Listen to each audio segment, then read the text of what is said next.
Last week, it looked like we were that classic party animal as we reviewed inhaling profits on our marijuana pick, and then we added PBR, which sounded like a brewski to go with it.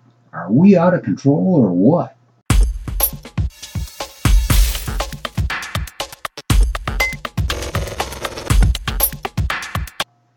John Herman back at you with another Stock Money Minute, and no, my mom would not be proud if she thought I was doing something with marijuana or the brewski. So no, Mom, don't worry. We're just picking and grinning as we're making some money on some stock picks. I'll keep reminding all of you not to lose track of CGC, Canopy Growth, the Canadian marijuana grower with worldwide contracts, as it is volatile, but there have been some good places to get in some good trades. It's a good chart to study and from which to learn. But our PBR pick, well, thank you very much, Right Edge System, as you kept us out of what would have been a losing trade. The timing alert dot on our analysis day got our interest. Then a tight range doji candle on that Monday. Tuesday could have suckered you in if you just follow candlestick theory, as Tuesday took out the high of the Monday doji by 2 cents. But then a 60-cent drop if you were still in, wishing and hoping. But we had said we need momentum to come up off the ocean floor, and it showed no signs of life.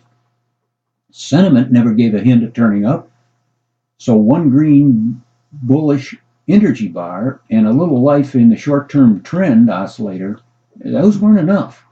So we moved on. So like I said, Mom, no, I did not have a PBR.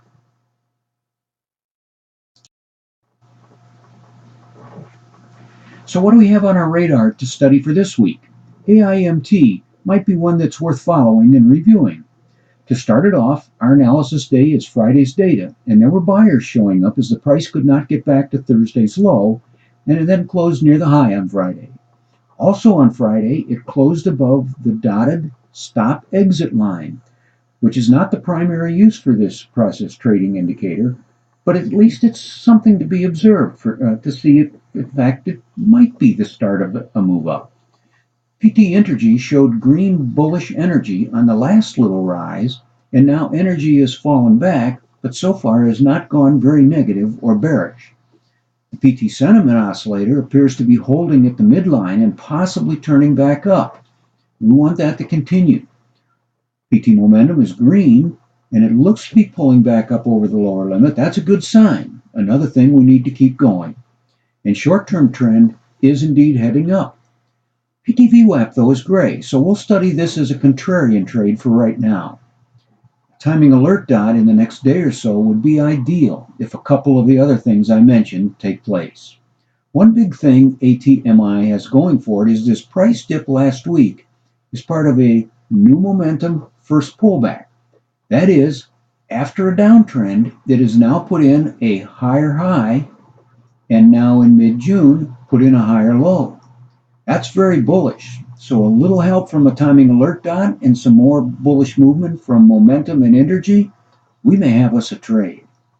That'll do it for today. Thanks, as always, for watching. Come on back next weekend to see how the Right Edge System handled ATMI. Stop by on Thursday to see the E-mini Money Minute from Wednesday. ProcessTrading.com has some great videos that provide more in-depth look at the indicators. Go see how they work, and no matter what, have a great week. We'll see you shortly.